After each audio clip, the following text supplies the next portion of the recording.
Bon dia, Cordia. Hi, everybody. Eimear Burke here. Welcome to another Fireside Chat brought to you by the Order of Bards, Ovates and Druids. And this is Fireside Chat 180. And as is customary, I will start with the prayer for peace. Gomara Shiacon or Fud na Crinne. Gomara Shiacon in our Jili agus in our Jirha. Gonairi Lin Len ar Cuid Garmacha. Gamwich Buichas Jeev, Je Chivdaga, is Spirit Chivdaga. May peace prevail on earth. May peace prevail in our homes and in our countries. May our missions be accomplished. We thank you, guardian spirits and guardian deities. As fever of day calms towards twilight, may all that is strained in us come to ease. We pray for all who suffered violence today. May an unexpected serenity surprise them. For those who risk their lives each day for peace, may their hearts glimpse providence at the heart of history. That those who make riches from violence and war might hear in their dreams the cries of the lost. That we might see, through our fear of each other, a new vision to heal our fatal attraction to aggression. That those who enjoy the privilege of peace might not forget their tormented brothers and sisters. That the wolf might lie down with the lamb, that our swords be beaten into ploughshares, and no hurt or harm be done anywhere along the Holy Mountain, with thanks to John O'Donoghue. So let me see where you're all from today. Hi from the cloudy Pacific. It's cloudy in Ireland as well at the moment. Our beautiful hot spell is gone. It's kind of warm, but still wet and cloudy now. Sherwood Forest, beautiful. Wyoming. Where else? South Wales, beautiful. Gisborne, wet and windy Gisborne in New Zealand. Hi, Lloyd. So beautiful. Where's our people from? Ohio, lovely. Oh, you never made a live one, James. Very well. This is wild. Well, very welcome. Chicago, muggy Hampshire, evening from Belgium. Lovely to see you all. Well, we are, San Antonio, Texas. I bet it's hot there. Ballina, Killaloe. So we're going to the UK. We are actually going to Yorkshire. We're going to York. So I'd like to introduce my guest this evening is Rob Griffiths. Rob, you're so welcome. Thank you so much for the invite to your fireside. It's lovely to be here, and it's lovely to warm on that crackly fire. Yes, well, listen, I've never been to Yorkshire. Like I was talking to you, that was her hard went to school, and I've always wanted to go. And various reasons, various plans became obstructed. So tell us about Yorkshire. You're in York today, but just tell us about your where you are and what it's like. Yeah, so I live in a little village called New Earswick, which is a couple of miles out of the city centre, and it's really a wonderful place to live. It's actually the Joseph Rowntree model village. So Joseph Rowntree was a Quaker philanthropist who responded to one of his family's reports about the terrible slum housing in the city of York, and he owned a cocoa works, chocolate factory, and in the late 19th century, early 20th century, he created this amazing village of New Earswick, which is it's called a garden village, and we are very self-contained, so it's a conservation area. We have a river running through the village. All the houses have gardens which are big enough to be for you to be self-sufficient in your own vegetables. The original plan for the village, each house had to have its own fruit tree, and there's lots of green space, lots of hedges which attract amazing birds and wildlife, and it's a very lovely place to be. But interestingly, it's a village which is owned by the Joseph Rowntree Housing Trust, and most of the properties are actually rented, and we have quite high levels of people who, they're not wealthy people. Lots of people who have different disabilities or challenges in their lives, but it's this wonderful, very, very vibrant community, and it's a great place to live. So I've been here about 10 years, having sort of moved around the country a little bit for career reasons mainly. So you rent your house from the Quakers, and like, do people when people rent their houses, they have them for life? Is that it?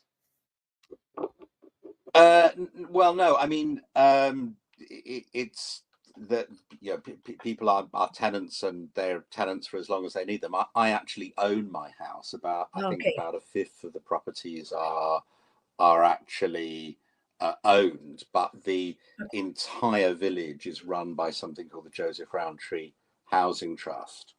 So the Joseph Joseph Rowntree has various trusts. They do a lot of philanthropic work as well as provide housing, do a lot of research into issues around social justice, poverty, and things like that. And so the family, the original family is still there. I mean, obviously the descendants of the original family are still there, yes? Or No, it's actually the trust. The hey, trustees. There are a group of trustees who run the different trusts. But it has, that there are strong connections with, the kind of Quaker philosophies which led to the founding of the village, yeah. and sort of. I think you can see the values which Quakers would hold very much in part as part of the way the trust operates. So they do quite a lot of, the housing trust does a lot of very interesting work in experimental housing. So it's actually about exploring different models of, say, communal housing for older people, co-housing projects. They do a lot of eco-housing projects, as well as just sort of acting as landlords for the village here, and a newer built village in a different part of York. So it's a very, very interesting place to live. I mean, just half a mile from my front door is a very innovative housing project for, I say, older people. It was originally designed for people aged over 55, and it was created as a result of extensive research into what are interesting models for people to, in later years, to actually live in ways which can be very, very fulfilling, but actually also meet people's needs as they might need care or support. And in fact, because professionally, I was involved in housing at that time, particularly older people's housing. I was actually an advisor in some of the design aspects of that, long before actually I became a Quaker, or indeed became a Druid, Okay. and before I actually moved into New Earswick. Wow. Lloyd, who's in New Zealand, he said Cadbury in Birmingham was exactly the same. The village of Bourneville was run by Quakers with the same ethos. Absolutely the same. Absolutely the same. Yeah. And Yeah. I remember as a child, Rowntree's also had factories in Ireland. Oh, I didn't know that. Interesting. I Yeah. remember coming up to Dublin and seeing the Rowntree. It was Rowntree Macintosh, wasn't it? Did they? Were they?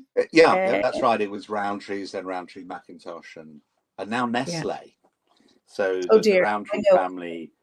Yeah, yeah. Let's not go there. But I mean, one of the lovely joys of living where I do, we're about a mile from the cocoa works, and there's still a little bit of production on the site.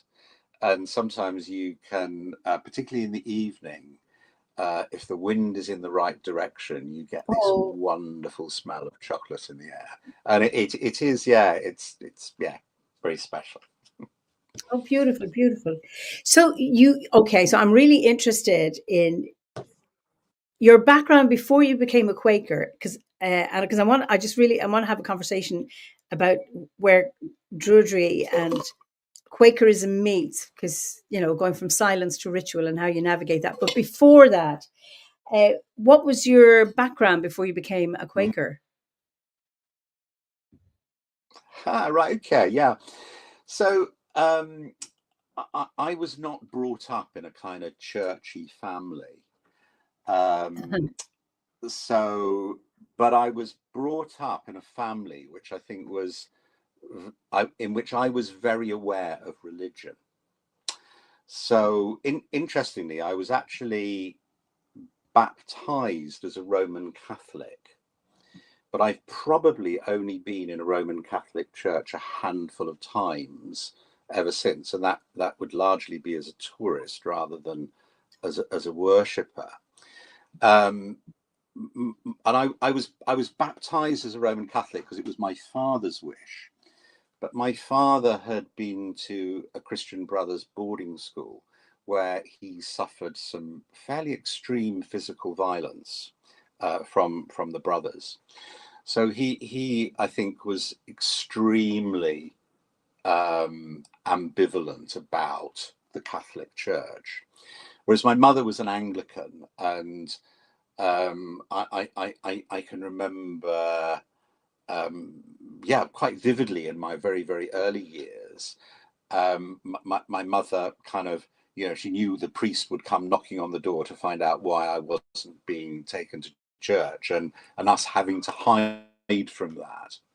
And my mother used to go to an Anglican church for evensong, and occasionally I would go with her, but it was, we were not a churchy family. In my teens, I think I started to recognize that when I got interested in the things, things like, occult things, Mm. I started to recognize a spiritual need in myself. And I met a relative of mine who was very interested in esoteric religion, particularly Indian religion. Um, and he gave me some books which I think started to open my eyes to, so there were books by people like Eliphas Levi who were looking at sort of transcendental magic, and those sort of occult, esoteric religions, and I was terribly interested in that, but also got quite frightened by that. So I did choose to go to some confirmation classes at the Anglican church, and I became confirmed. But it kind of, it didn't really work for me. I didn't feel part of that community. I did not feel any real connection with those Bible stories. Mhm.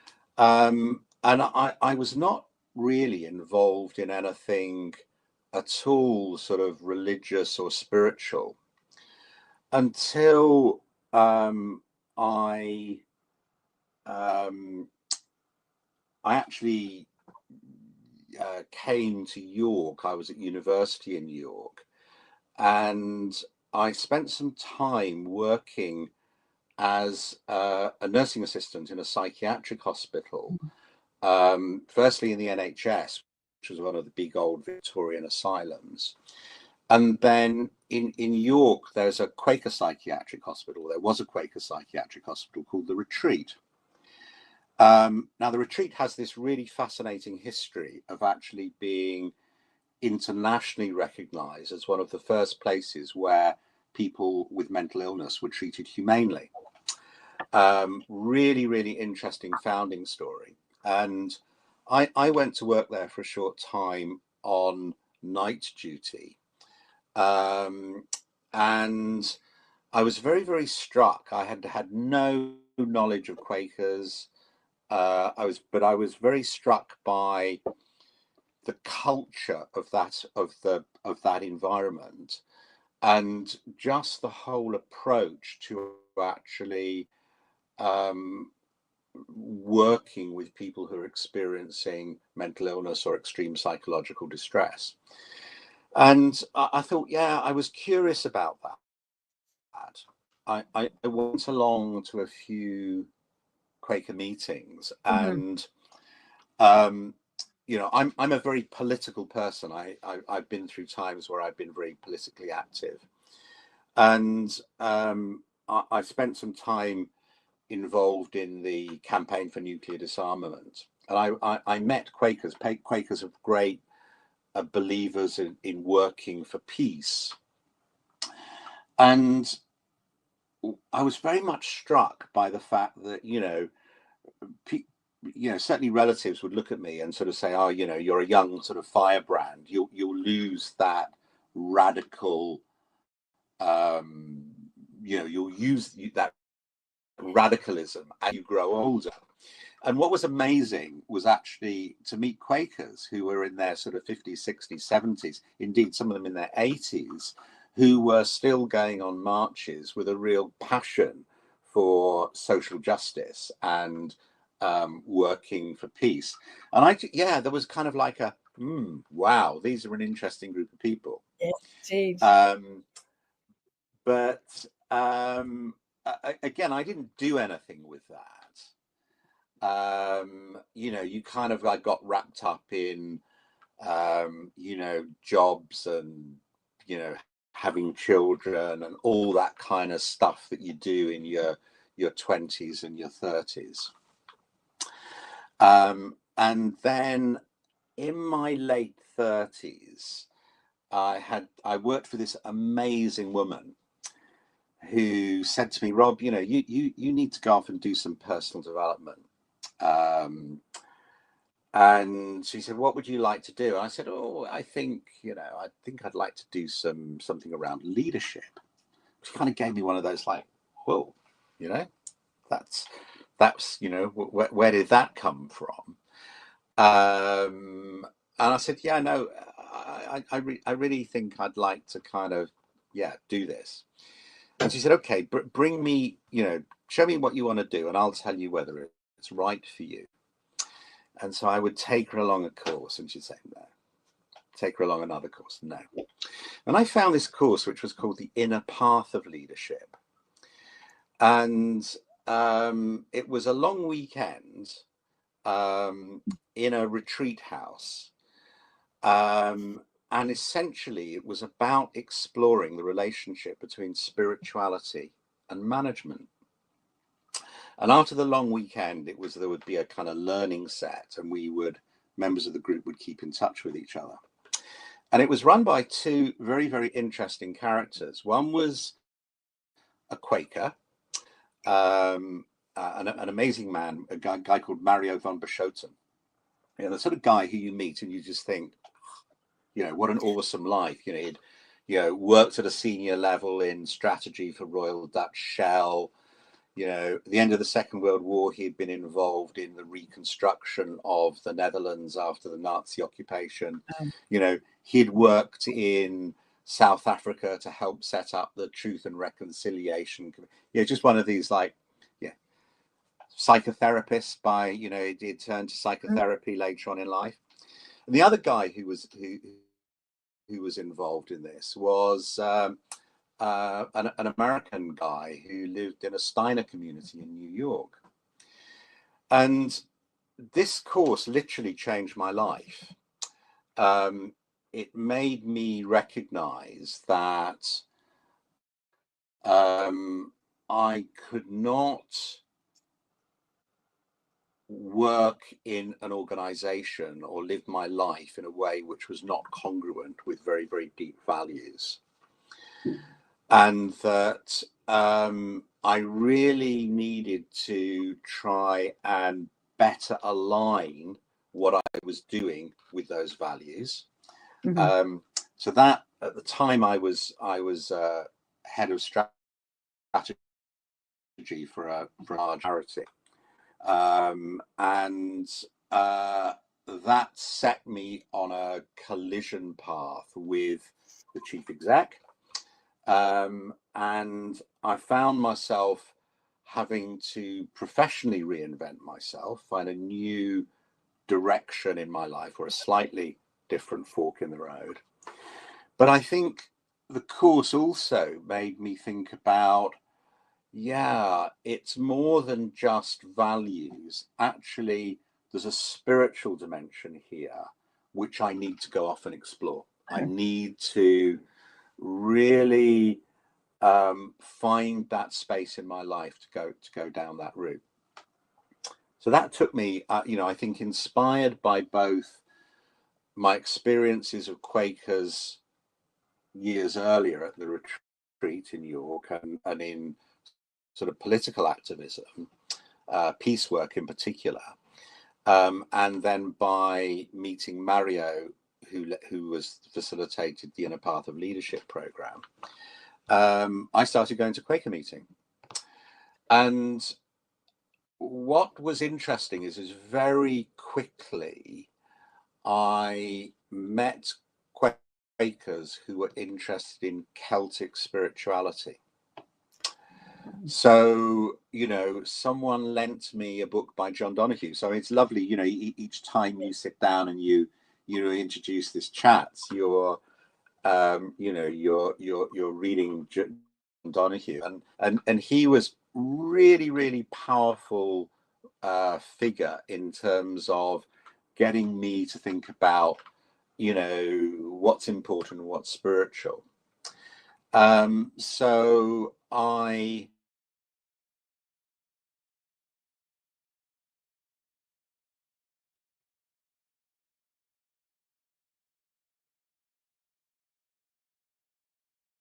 You have frozen, Rob.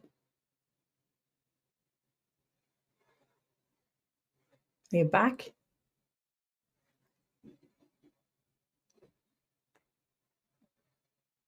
You have frozen. Has it gone? Oh, you froze there. You have you froze got there. me back?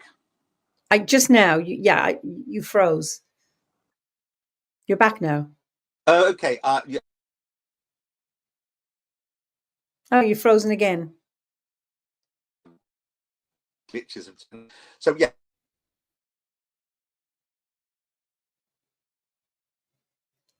Yeah, you keep freezing.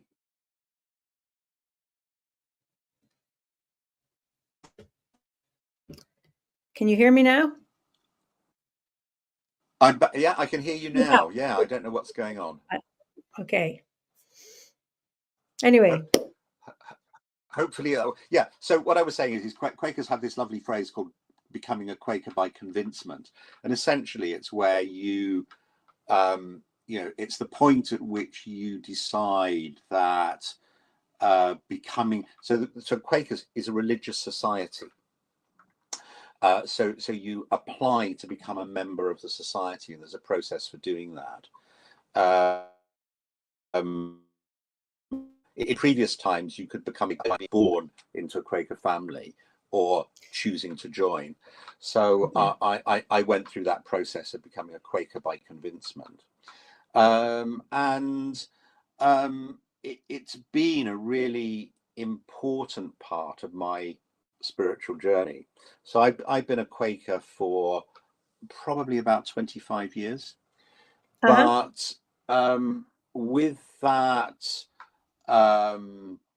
interest in Celtic spirituality, and particularly, so that was both looking at Celtic Christianity as opposed to, in a sense, the following of the Church of Rome, and looking at how early Christian ministries, missionaries actually, really integrated with the religion that was already here in Britain and in Ireland.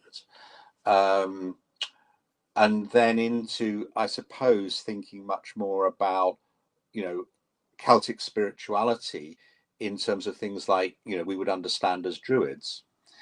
So after about being a Quaker for 10 years, I started to do lots of reading, thinking about Druidry. I did quite a lot of research into how might I do this. And I chose the OBOD path. So I joined OBOD 12 years ago, maybe, I don't know. And here I am, both a Quaker and part of OBOD. It's a lovely story. I just want to get back to your convincement. Who's convincing who? You become a Quaker by convincement. Yeah, it's Quaker by convincement. That's about convincing yourself that membership is right. Yeah. I think one of the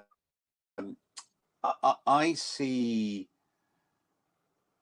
lots and lots of parallels between being a Quaker and being a Druid. I mean, so many, it's kind of uncanny, really.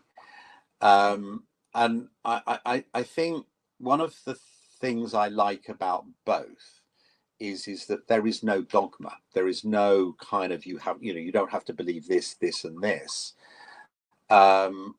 What you're doing is you're embarking on a process where you are building a personal relationship with whatever you see as God, or whatever you hold as sacred.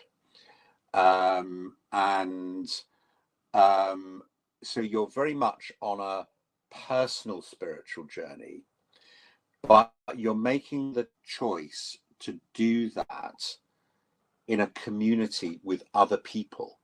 And those other people can both offer guidance, but also act as a little bit of a kind of check and balance to make sure you're not, disappearing down some completely bizarre rabbit hole, which I think potentially is a risk of people on spiritual journeys. So, and I what I really value about Druidry and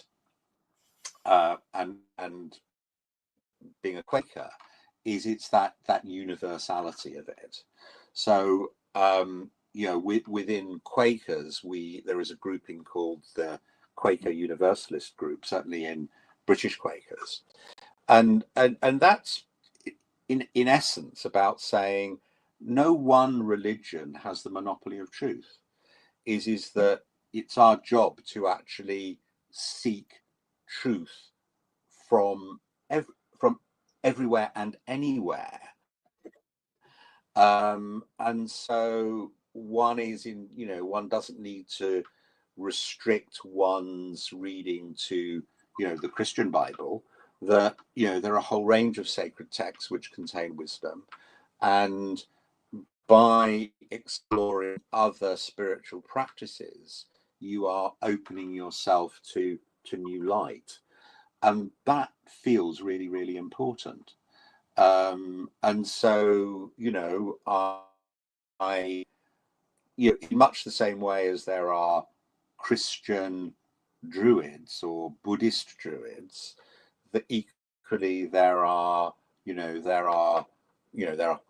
certainly very many Christian Quakers, but there are also Buddhist Quakers, and there are pagan Quakers, and there are Quakers who would not align themselves to any kind of theist discipline at all, and it's that lack of dogma and that sense of you are on a personal journey and you have to find what is right for you, and that process of looking into yourself to actually discover that spirituality, which kind of really speaks to me and my personal journey.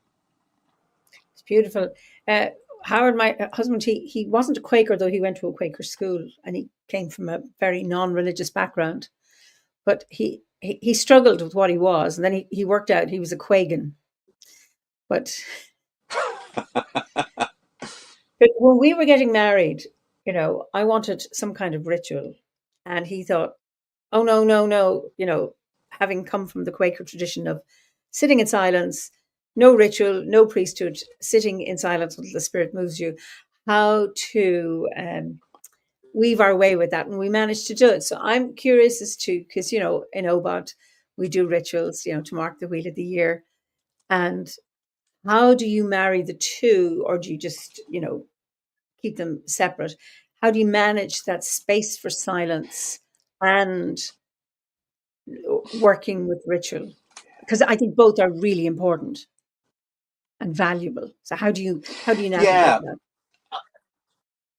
Okay. So I think that's such an interesting question, because I think that when I joined OBOD, and in those early Grassy, you kind of, you do your initiation ritual and all that stuff. I kind of, I struggled with that a little bit, and I think that's because I was very much steeped in the process of Quaker meeting for worship. So I mean, if people don't know, because not everyone's sort of familiar with the kind of Quaker traditions, is at the heart of Quaker worship is a meeting for worship. So Quakers don't believe in sacred spaces. You can have a Quaker meeting for worship anywhere, and that becomes a sacred space. Much in the same way as we can create in Druidry, we can cast a circle and create a sacred space anywhere. And what's also interesting is about Quaker worship and Druids is that in Quakers we traditionally sit in a circle as part of our worship practice. Now, typically, as Quakers, we talk about we meet in silence, and but in fact, it is incredibly rare, certainly in my experience, to be in a completely silent meeting, because what happens in a Quaker meeting is that if you feel moved by the Spirit to actually do something or speak, you just do so. You get to your feet and you speak, and we call it giving ministry. And so it's incredibly rare for a Quaker meeting to be completely silent. But that process of going into the meeting room, as soon as the circle forms, the meeting has started, and you are centering down into yourself to actually, traditionally in previous times, you would be listening for the voice of God. You would be tuning into the Spirit. But in a sense, it's not true that I don't think it's true that Quakers have no ritual, because what we do have is we form that circle. The meeting starts once that circle is formed, that there are protocols about how you give ministry, for how we end that meeting. But we don't wear robes or anything like that. And so initially I kind of thought, when I went to my first Grove meeting, I didn't have any robes, and they said, okay, you just need to wear something that makes it different, makes you feel that you are participating in something which is, away from the normal world. And I think I very much tuned into that, and I did a course with Penny Billington and Matt McCabe, the introduction to ritual and visualization. That was hugely helpful in helping me kind of make sense of that, and really start to think about what are the symbols that we're using, what does the ritual actually represent, and where does that take you in terms of worshipfulity. And so I'm now very comfortable with actually, every 6 weeks or so, putting my robe and my cloak on and going to a Grove meeting, but equally, rocking up at a Quaker meeting and, sitting in silence or being part of that silent meeting for worship. So I don't really, it was only a problem for me for 18 months or so, but I did really struggle with it. And what was interesting, I mean, I think when I started the OBOD course, I found myself actually visualizing some of the rituals rather than actually doing them. And it was actually forcing myself to actually do them. So, creating a sacred space house where I would actually, do the stuff on my own. But when I began the course, I thought, this is something I'm going to do on my own. But it wasn't working for me. And it was at that point I thought, I need to go find a grove. And, I did, and I was made hugely welcome by some lovely people. And, and you're, one of the lovely things I think about the Grove and about Druidry is no one laughs if you make a mistake, or no one tells you off. You just learn, and it's that lovely sort of sense of just bring to the circle who you are, what you are, and it's a lovely community. It is, yeah, and it's lovely that you have that grove up in Yorkshire. Brilliant. So, I did ask you if you had any poetry, and you said no. But what you are, so you're retired now, or just retired, or about to retire? Yeah, no, very recently retired. So, in fact, I still am. I'm a registered social worker. I've spent most of my career working in social services of various sorts. Some of that time actually working in housing as well as social services. And I've kind of worked right through from being a practitioner through into some senior management roles. But I kind of think it's time to, I've got other things I want to do. And so I'm laying that down. I might do the odd little bit of stuff, but yeah, I mean, I particularly want to pursue some creative stuff. I want to be a granddad. You want to be a granddad, or you're going to be? No, I missed that. am. I just want to Oh, you are. be a more active granddad. Granddad after, yeah, lovely. Yeah. Are your grandchildren living near you? Yeah. So they're within an hour of me. Yeah. Okay. So about one's about 45 minutes away. The other's slightly longer, 50 minutes to an hour. Okay. Yeah. So I'm interested in your creativity. You want to be more creative. So what is it you want to grow or develop? Yeah. Okay. So I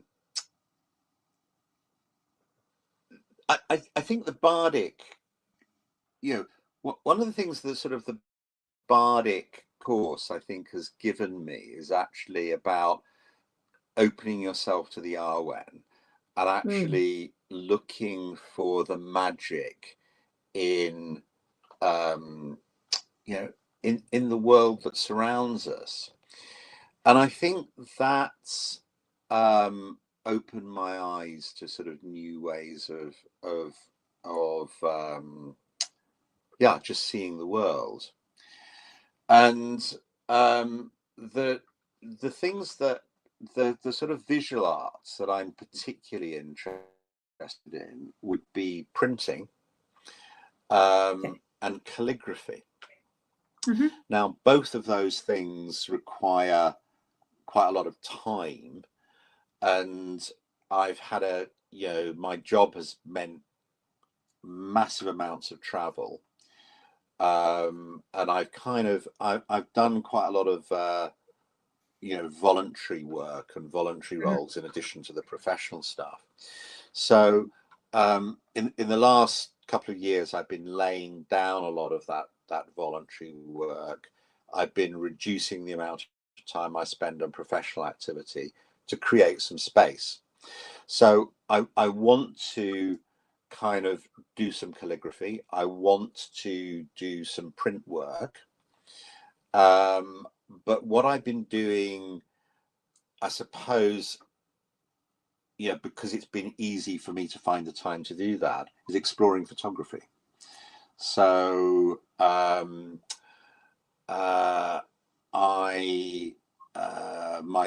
my partner lives in a shared house, and one of the people in that shared house is a wonderful artist and art teacher, and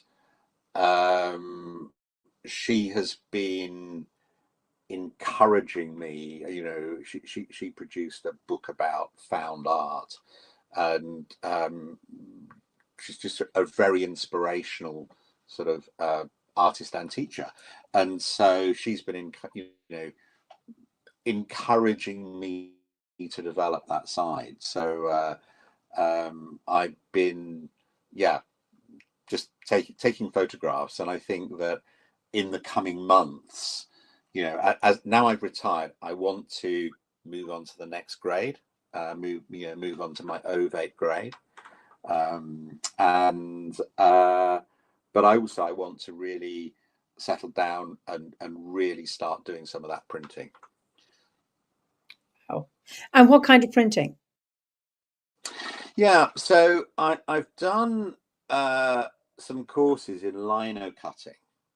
Okay. I really like lino cut printing,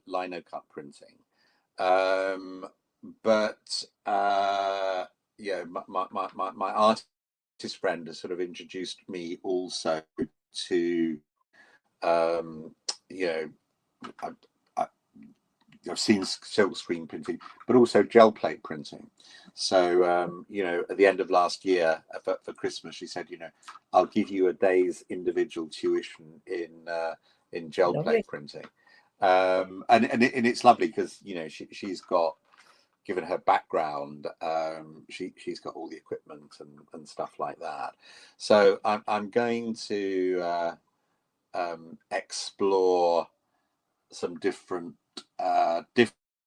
methods before I kind of see what's actually right for me. But I think I just love lino cut, and I've got these ideas about doing a series of lino cuts of standing stones. Oh, very nice. So I've been taking some photographs of standing stones and thinking about how would I cut the lino to do that. Oh, lovely. Um, Yeah, Stephanie Cargon, Philip's wife, she does lino cuts as well. I remember on Lovely. I didn't know that. Yeah. she had us all doing it, uh, making little things. So it was, I have a few at home. Not great, but my lino cuts. Yeah, and that's what it's all about, isn't it? I think about having a go. Oh Um, yeah, But I mean, the other thing I'm really keen to do is I love I love light and the interplay of color and light and patterns of light. So I'm hugely interested in stained glass work. And some Oh, years ago, one of my daughters gave me, as a sort of a Father's Day present, a course in stained glass work. And I'm really drawn to it. And again, I'm kind of thinking, yeah, that's now I've got the space to do some of that. And yeah, so it's funny. Quite a few people have sort of said, "Oh, Rob, why don't you go off and do a art foundation year?" And I was talking to Helen. Helen used to teach at a big art school, and she said actually, in her latter years there, actually a significant number of her students were actually people who had retired, who were actually releasing that creativity beautiful. in their later years, which I thought was terribly interesting. But I also thought, I wonder how that feels for the younger people in those courses. But anyway, That's so that's an interesting one. I just to get back to that, it really. I always thought when I was younger that once I hit 50, that was like the slippery slope. I'd be wearing old fashioned clothes and doing what old fashioned people did, and of course that didn't happen at all. And I started to learn Italian in my 50s. I took up the harp in my 50s. I'm a storyteller. There's all sorts of things happening, in yeah, this stage of, and I'm going to retire from my practice at the end of this month, 2 weeks time. Woo. And I'm still not going to have any time off. There's so yeah, many other things to yeah, do. And this is what's, really interesting around the way we're looking at life now, that as people retire, there was a time when if you had, well, particularly I suppose when you had men mostly working outside the home and women not, that, within 3 to 6 months of their retirement, they were dead. A lot of it because, yeah, well, their identity had been tied up with their job, etc. And now, retirement is a different kettle of fish altogether. Is that you yeah, can continue to create and develop and contribute to your own life as well as the world right until the very end. And Nimi says mature students bring so much to the younger classmates. Well, I was a mature student. I'm not too sure what I brought, but yes, it's a really interesting, that what I think the beauty of coming into these things, uh, after retirement is perhaps you're not dependent on them for making a living, and you can actually do it for the pure pleasure and the enjoyment. And I suppose younger people getting into the creative arts, need to, like if it's ceramics or painting or whatever it is, it's that kind of pressure to make a living. And it's lovely just to say, I'm doing this just for the pure enjoyment of it and just to allow myself. Like, Amy says, experience, imagination, a whole different way of being that young ones haven't yet imagined. Well, I agree. I mean, well, I just think of the empty head that I had when I was younger and how, well, a little bit fuller it is now. But yeah. Yeah, I mean, I think what I was sort of thinking about with that comment about how does it feel to be a younger person at art school with a group of people who may be 30 or 40 years older than you, yes. because I think so much radical, you know, art schools have produced people that not don't just produce kind of visual arts, they produce musical arts, Yeah. that they are this cauldron which actually generates innovation and new ideas and sort of that richness. And you kind of think, well, some of that is coming from the way that people interact on those courses. I mean, I've not been to art school, but I'm guessing that that's how it's that meeting of minds which builds the creativity. It's that sort of people tuning into the Arwen together. And I think if you add a more mature head on that, that's going to Yes. change that dynamic. And it might change it in a great way, but it's going to change it. And I'd just be fascinating to think about, what could that look like? How does it work in practice? Beautiful. Ah, Moira Niduchlania says retirement equals adventure can be a magical time. Blake says I had mature students as classmates in university. I think we each bring something to each other. I often found myself friends with them. One granddad at my commencement with me, one graduated, sorry, at my commencement with me. She got a degree at 89. We all loved her full of life, and Yeah, that's lovely. isn't That's it? really lovely. Blake story there is really lovely. Yeah, and actually, I like Moira's thing about retirement equals an adventure because, well, I mean, you're facing the same change as I am, Eimear, and I think, it is. I'm terribly excited by it. There's a kind of sense of, I will be sad to leave some of that, the stuff behind, Yeah. but equally, it's all those new opportunities, and I mean, going back to the Quaker thing, is that Quakers, we have a little red called advices and queries, which are kind of just a little sort of set of little phrases and questions to ask yourself. And my favorite of those is actually live adventurously. And I like to think that, I haven't always made the wisest decisions, but I've had a very adventurous life. Yeah, and you know what's you really know, interesting? Notion of adventure. I think adventure mm, comes from fascination with experience. You don't have to go to the Arctic to have an adventure. I'm not saying it's not adventurous, but you can have adventures uh, once you step out your front door. And I think it's got to do with your sense of wonder and being able to see the magical and the fantastic in even the most mundane of experiences, or spotting a gem when you meet an interesting person at the bus stop, and maybe you're having a 5-minute conversation, but there's something, and you get these gems that add to your adventure. And because Moira says retirement equals adventure and can be a magical time, and I think it's about finding that magic in the ordinary, in the mundane, because it's there. It's up to us to notice it.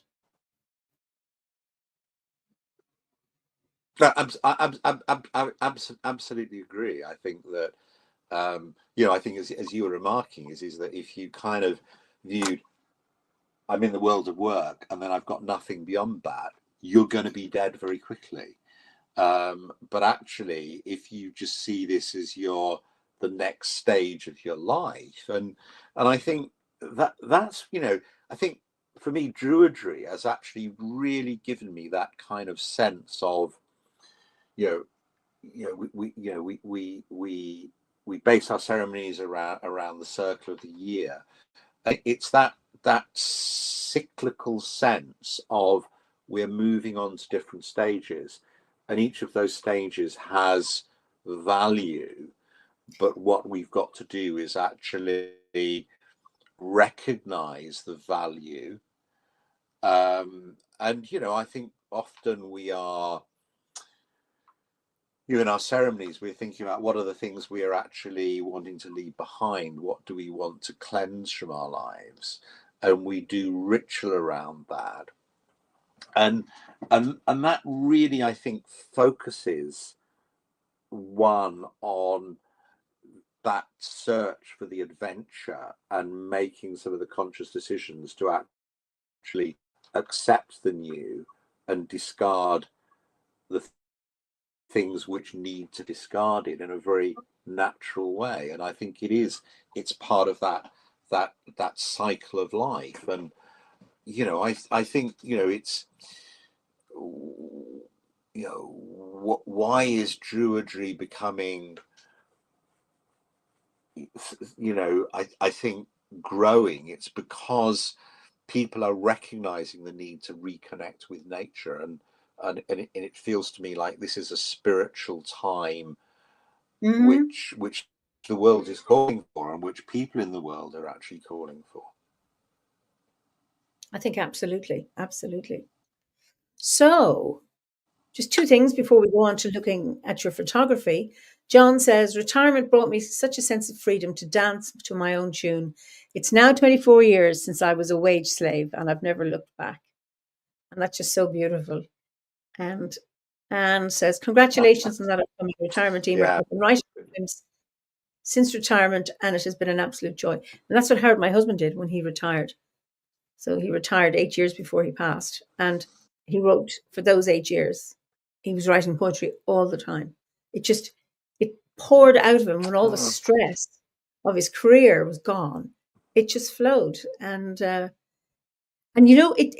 also the thing about the time is right, and to be open to that. Now is that. So I could have retired last year. I could have retired 5 years ago. I had thought about it, and now's the time. As soon as I made the decision, I knew it was the right one. And I was able to give my clients and supervisees 6 months notice. And it's that now is the right time. And like Philip talked about that when he decided to step down as chosen chief, that it was the right time. And he would say, it still feels so right. I know it because, the announcement was made two years before he actually did step down. But he said, it still feels right. It still feels right. And it's that. And I know it feels right for me to end that part of life, which I loved. I've always loved being a psychologist. It was great. It was 32 years in private practice. Wonderful. Now's the time to leave that piece and go on to the next one. And it's to do that with grace, to be able to welcome that new phase. And of course, there's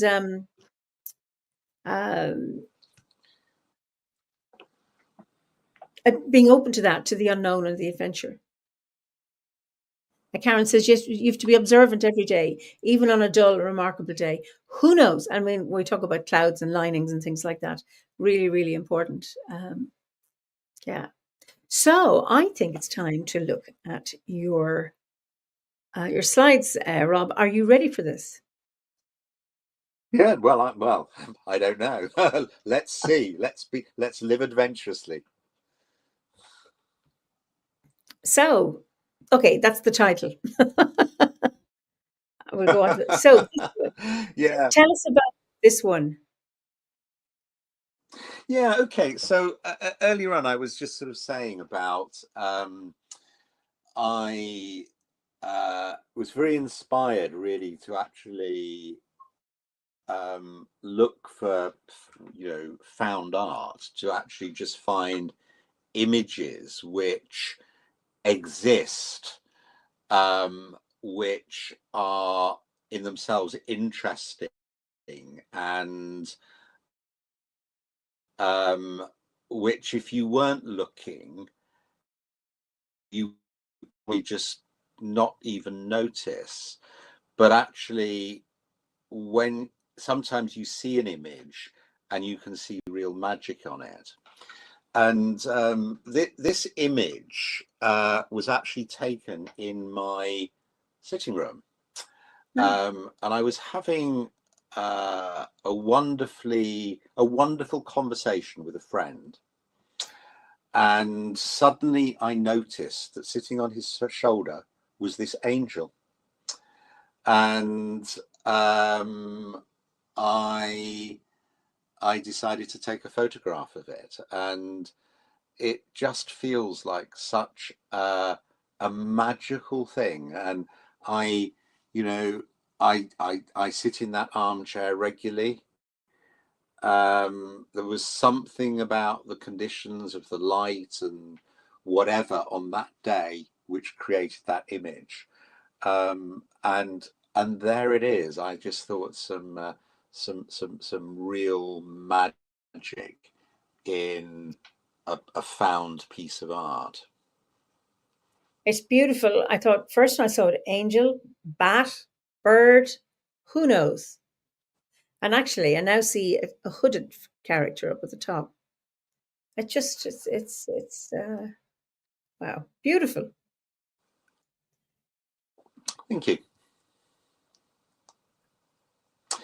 So yeah, this is again. I mean, I think so. So this was taken in my partner's hallway, and she lives in this house with lots of amazing original stained glass windows.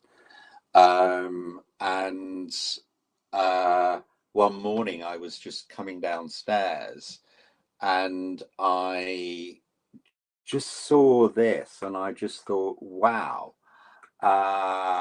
what's going on there? That beautiful kind of almost figurative sort of green shape there, who looks locked in battle with the red shape there. And I just thought, again, it's just one of those random coincidences of the way the light was on that day. So I snapped it, and it's not just the interplay of the red and the green there. It's actually the way that you get that almost flying saucer shape, brightness across the grey. Really, yeah, it kind of spoke to me, and I particularly love that image. So I thought I'd stick that in the pack as another example of found art. It's beautiful. I first thought, oh, Northern Lights, and then the red is a bridge. I have a drawing of a bridge similar to that someone wrote for Howard when he was retiring, about him crossing over to the retirement. You see, it's like, the resonances that the uniqueness of resonances for people always fascinates me. That's beautiful. Yeah. Yeah, and a cosmic carrot. So that's Pat said. Yeah, no, Oh yeah. yeah. I mean, I think that's the the beauty of art is actually it's what does it say to you, as much as the kind of intention of the artist. And I think that, certainly in my photography, what I'm looking for is some of that magic.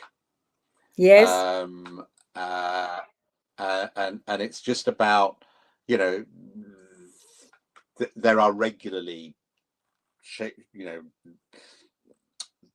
green, different colored lights coming through the stained glass windows, but sometimes one just forms in a way which has that extra bit of magic. Oh, there's some lovely comments here. Green sprite leaping onto a red hill, dancing green elemental, ethereal of the heavens. Yeah, it's beautiful. So let's go on to the next one. Yeah, now this is um yeah, this is so this photograph was taken. I was out with my two daughters and their partners and their children, and my partner. We're walking up in the Lake District, Mm-hmm. and I I took this photograph, and then, when I looked at it, there was this amazing kind of green glow in the that you see in the center of the photograph. And I thought, wow, what's that? That is really, really, really magical. And a photographer friend said to me, that is called lens flare, and it's to do with the light, the way the light plays onto your camera lens. Um, and what this guy was saying to me is yeah, that photo, it's worked really well in that photograph, because it does create that real kind of sense of magic. And I think, it certainly speaks to me as a druid, this scene here. Um, but he was actually sort of saying is that, sometimes you really don't want lens flare and it messes up your photograph. But actually, you can actually consciously try and create lens flare to actually have a natural photograph which has got an effect like that. So yeah, I thought for O bodies, this kind of people would see why I love that photograph. Well, when I saw it first, I have it full screen now, but when I had it with on a smaller image, oh, there's a framed window, and it's like a window into the other world, through the roots of the tree, and the light that's coming Yeah, out from the roots of the tree from the other world. Very, very powerful, beautiful. yeah, great. Yeah. So, what are you taking? Yeah, somebody's Anne says this is like a magic door through the trees, a window beyond, magic portal, Druid Yeah, Grove no, magic. Magic Portal is very much how I see it.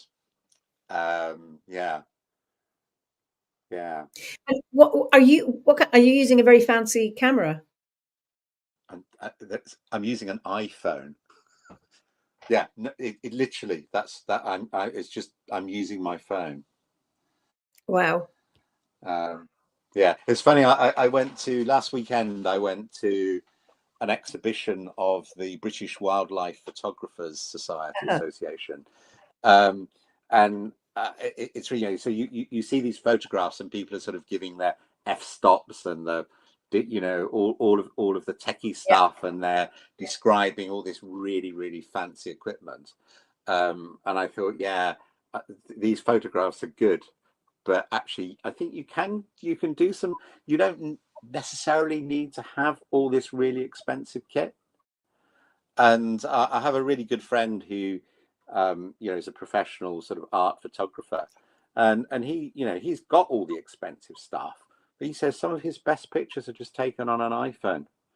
Other brands are available. Ah, I love it. Now this one. Yeah, so that's just a leaf on a frosty day on a cinder path. Um, but yeah, I mean, I just again, it's one of these things is that you could be walking along that path and there are zillions of leaves, but then if you're looking for the magic, and you focus on that, you can you can create something which is hopefully a little bit special. And what I liked about um, that is it's that interaction between the leaf and the way the leaf divides to create the heart shape on that Yes, kind of speckled black and white background. that's beautiful. So again, this is a completely, again, another piece of found art. So um, the what we have here is we're looking at road, curbstone, edge of the pavement, and this is wind blown autumn leaves, uh, Yeah.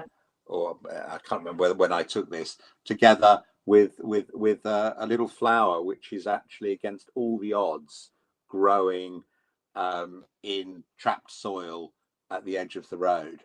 And there was something about that, what spoke to me here was actually the very strong lines, which are vertical lines on this photograph, but obviously they're um, Horizontal. Yeah. they're, they're, they're, they're horizontal in reality. And it's just that combination of you know the the beautiful purples and the greens of the living against the fading colors of the leaves as they start to decay. Oh, just beautiful. Absolutely beautiful. Let me see the next one. Oh, this one's beautiful. This one is lovely. Actually, they all are. But when Yeah, you say, so thank you. Yeah, so these, I think I've got a couple of these in the pack. Um, these were taken at the Royal Horticultural Society garden at Bridgewater. And there is a pool, and I was walking beside the pool, and the wind had actually blown petals from some of the amazing flowers which they have in the garden. And I just thought this is creating such an interesting shapes, particularly when you looked at the different colors in the water based on the sort of reflections of the sky and reflections of whatever. And again, so this is just a completely, nature created pattern, which has huge beauty. But again, it's the kind of thing you could walk past this pool and actually not see that. I'm really struck by the difference. It's not like diagonally it's split in two, with Yeah. that greeny brown color and then the grey. Was that a shadow or what created that? It's just a shadow. It's Wow. And it seems the yeah. flowers seem to I'm not sure what it's the shadow of, but it might actually be a shadow of me. I mean, I think, to get that photograph, I had to sort of lean over and take it from above. But I think it just worked out. I mean, I think that change in color from the sort of left lower to the right upper actually gives real sort of texture to the image. And it seems the outline of the flowers seem to fit in with the outline of the shadow. That's what Yeah. it's. Oh, I've gone to the next one. Sorry about that. I went too fast. That's just Yeah. fascinating. Yeah. Beautiful. So yeah, again, I mean, this is part of the sort of the same sequence of pictures that I took on that day, and what we're looking at here is just windblown seeds Beautiful. floating on a pool, which is actually reflecting the sky. Lovely. Just beautiful.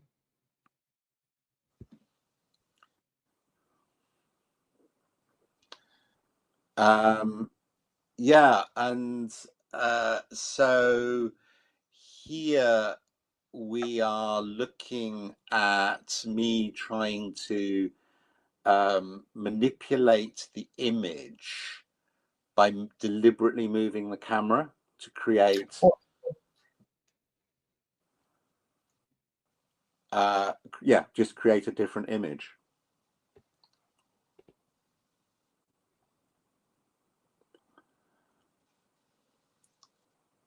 So rather, so I don't use Photoshop or anything like that. Is that there are times when I'm actually just sort of moving an image around to play with it. Yeah, you're deliberately moving the camera or doing something with the camera just to create a distortion. there's a great sense of movement in this one because I assume it was still, and it's just that Yeah, speed. Beautiful. yeah. Oh, Nimi calls it a rain of light. I think that's a very good title. Ah, interesting. Yeah, no, I like that actually. Yeah, seems to be, pouring down. Beautiful. Yeah. Now, Ah, right. I this don't know. Yes, that is I this don't wood? know what's Wood happened. grain.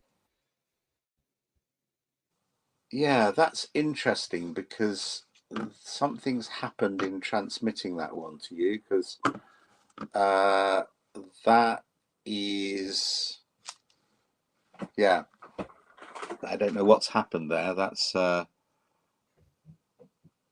yeah, that I'm mystified as to what that image is. Well, Dean It's says pixelated wood grain. yeah, absolutely. That's not. Yeah, I think something's happened to my original. I'm just going to look at my Hey, my set of photographs. What should have been there actually?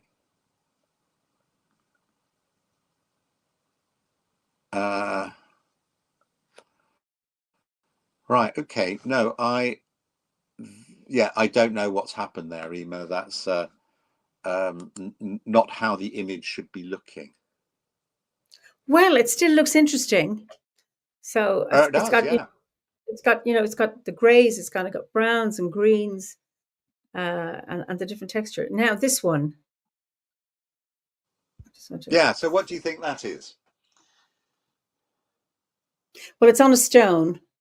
Is it? Yeah, So it looks proud, but it's not. It's probably an indentation, like a pothole in that's a right. Yeah, stone slab. Is that what it is? yeah.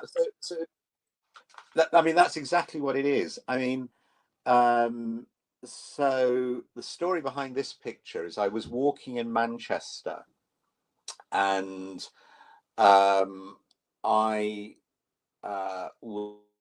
was walking along a pavement which is very close to one of Manchester's original railway stations. And it struck me that over the years, hundreds of people must have actually walked over this piece of pavement, and a number of the paving slabs have actually got worn. But so the wear actually creates this amazing pattern. But for me, it also is about telling the story of all the hundreds of thousands of feet which have actually contributed to that war, that wear, and actually created that image. And I just loved it. So I thought I had to take a sequence of pictures of some of these paving stones just to really captures that. Well, Pat says it looks like a map, like the type of fantasy map you'll find in Lord of the Rings. Very possibly, yeah. And Jane says it looks like the sands of time.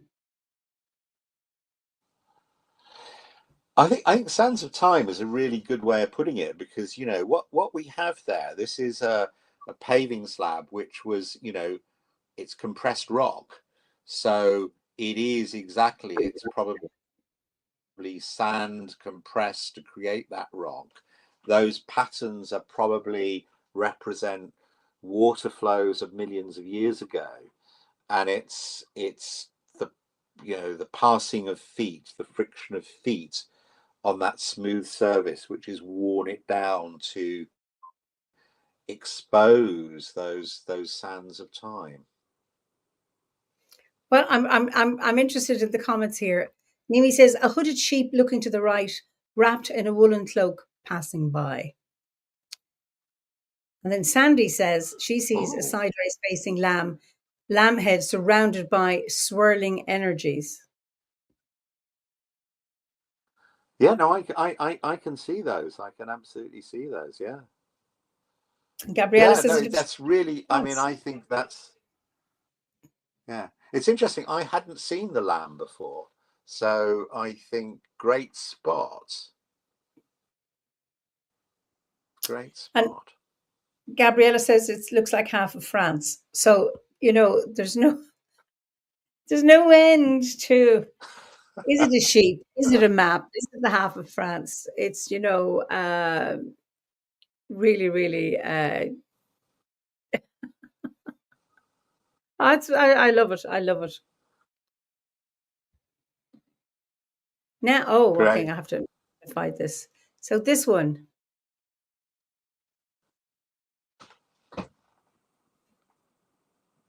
I don't know where. Wow, that again, that image is not part of what is.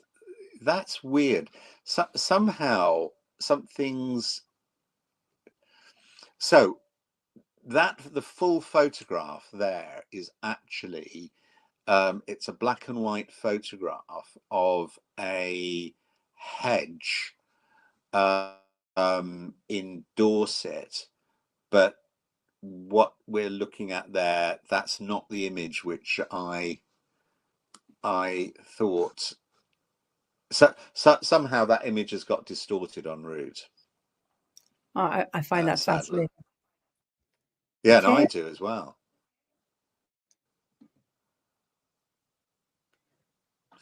Yeah, I mean, I think that speaks for itself. What is that? Interestingly, is that I think one looks at that image and you think this is the moon on a horizon above water, and it's actually not. This was actually taken up in the mountains in the Pacific Northwest of the United States, and that is actually the moon just on clouds. Oh, But there's lovely. I love. I think one of the things that I'm looking for is that, again, it's something I've learned from my friend who is a photographer who does the most amazing work around ambiguity.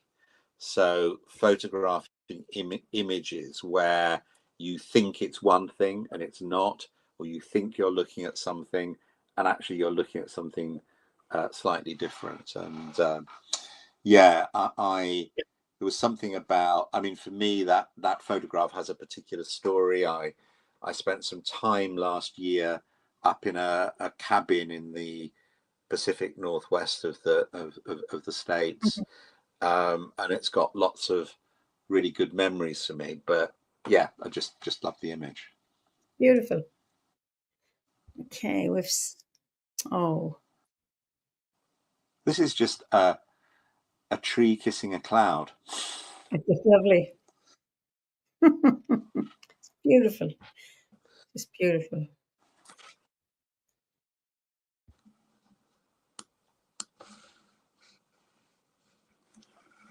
Ah, I lost you. I'm here and I'm looking Come at back. you're here? Again, that's not. I think somehow the file I've sent you has got corrupted because Yeah. what that photograph. Yeah, I know what that photo. So this photograph is, we've got some kind of enlargement. You're just seeing a section of the photograph. It's actually the original photograph is actually of a large piece of composite wood which has just aged in a particular way. Ah, okay. But what seems to have happened is, that isn't the photograph. That's a very yeah. Well, they have a No, mind of their own, that's a these mistake. images. Yeah. Okay. So this one. So again, this is a photograph so this is a piece of driftwood on a beach in the south of England, and someone has picked up this piece of driftwood and leaned it up against a wall. And what I saw, apart from it's a really interesting piece of driftwood, and you've got these lovely colours and patterns in the stonework behind it, is what I was immediately seeing there was actually it's like a waterfall. It's Yep. like a petrified Blushing waterfall. it. Yeah, yeah. Yeah. Beautiful. Oh, a child's ghost to the bottom right. Standing up, go to the left. Oh, interesting. But yeah, so I mean, what I've done with that is I've just I've not retouched the photograph, but the photograph has been, I've taken a section of it to actually just present it in that particular way. Fascinating. And again, that's not the full picture, but so I really don't know how. I mean, it was when I sent it to you, I thought this is a big file, and I don't think some of the images have actually transferred well. What this was is that this is a picture of seaweed in just a shallow pool, and if you saw the full photograph here, again, it's got an ambiguity. You know, it creates interesting patterns of light and shade with some ambiguities. But what seems to be happening is part of the picture is actually being focused on and blown up. So I don't know how that's happened. Well, Nimi thinks it's frog spawn. Yeah, no, it's. I think the seaweed is called bladderack. I think what she sees is the little bladders, you know, looking a bit. Yeah. And Anne says, "Oh, this is a good one. So original. Seaweed in a pool. I thought it was frozen cobblestones." Oh, Right. and Nimi says it feels like it has potential. That something is, you know, it's emerging, and I think hence the notion of frog spawn. I think this is just fascinating. Yeah. You know, you could have a competition for, you know, best caption for these. Oh, look at this. No, you see that the photograph's distorted. Ah. Oh, that's such a shame. I presume I can't show the originals. Can I use it on this platform? If you have, we're running out of time, but if you have it there, I don't know if you can actually. Have we got? And I don't think so. Unless at the bottom of your screen, do you have a plus sign? Yeah, I do. Well, then you can. So just click on that and see, does that allow you share something? Oh, gosh, right, okay. Let me just find this very quickly.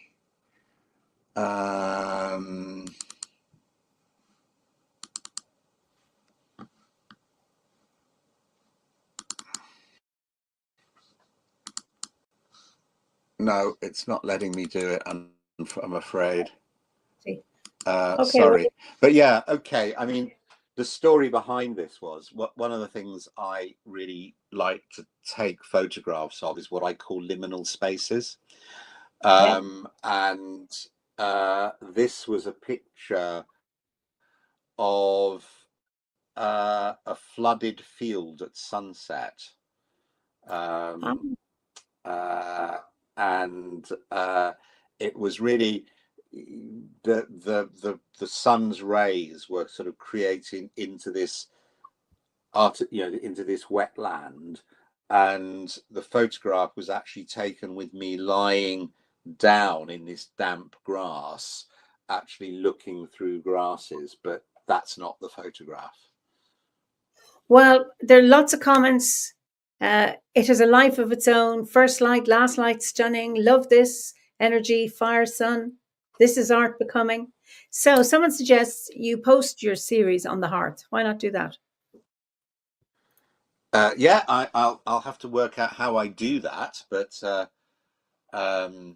yeah, I'm sure there'll be someone who could help me put Yeah, them on well, the hearth. you'll have an option when you go to post on into your own feed, or you know, your own thing, and then it'll say upload a film or a video or something. You can do that.